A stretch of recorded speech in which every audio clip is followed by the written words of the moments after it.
So, if you live in the Rust Belt and you run winter tires, this is one of the most common mistakes I've seen, and every tech does it and they don't even realize it. This wheel will never seal the same way again. Today is another back to basic video, and this one has bugged me for years.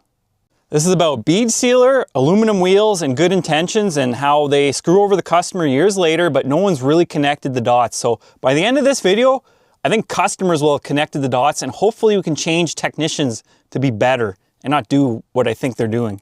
So if you live in the Rust Belt or Canada, or you live in a state or province where they require winter tires, there's a good chance you're taking off and mountain balancing your tires every year. So that's where this problem occurs. And if you live in the southern states, this doesn't really affect you, but if you buy a vehicle from the northern states, it might annoy you.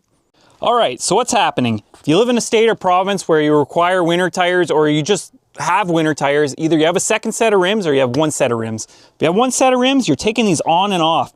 And what's happening is, when the first guy takes them off, he's putting on bead sealers, this rubberized compound, and they put it all around the rim right here. So here's where it starts.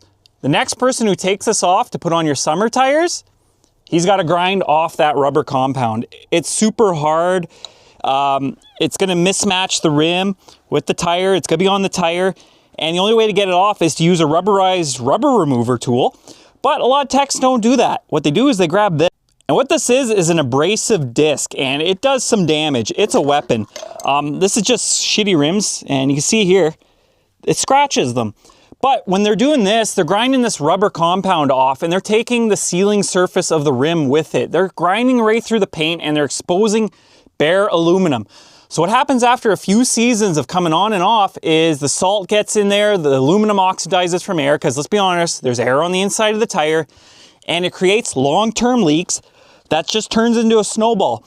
The more they grind, the more sealer they have to put. The more sealer, the more they have to take off, the more they grind, and it's just a vicious cycle I've seen through the years. So I've seen this for many years. I've even stopped senior technicians, apprentices, and I've tried to correct it. I've gotten funny looks. I seen them do it on a brand new Honda Accord with 6,000 kilometers on, and if anybody knows anything, they're the most stolen rims on the planet right now. And he ground a friggin' face right off where the bead sits for the tire, and I was just shaking my head, and I told him afterwards, I'm like, you just destroyed those rims, because the way the service industry is, they'll never pin it to him. And I'm hoping technicians watch this video and they stop other people in their garage doing this, because it's just stupid. The customers pay for it long term with leaky rims. It destroys the rims. It's just a stupid practice.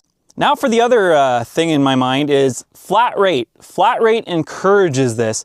No technician is going to properly get a tool out there that is slow and inefficient in removing this rubber. And they're also not going to apply bead sealer of fear of comebacks and working for free.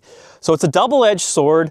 I think as time goes on, we have to move forward, get rid of flat rate, but we also have to come up with better practices. This is one of them I want to see eliminated. If you see a guy in your garage doing it, stop him, correct him, please. This is where I see most of the damage come from, is technicians when it comes to aluminum rims. So this video doesn't need to be complicated or very long. It's actually the second time I shot it. It's kind of funny. If you like the video, like, subscribe, watch some of my other videos here and there. And I'm Lance Mechanics. Yeah, have a good one. Also, post in the comments what you think. I think a lot of people are going to be all over on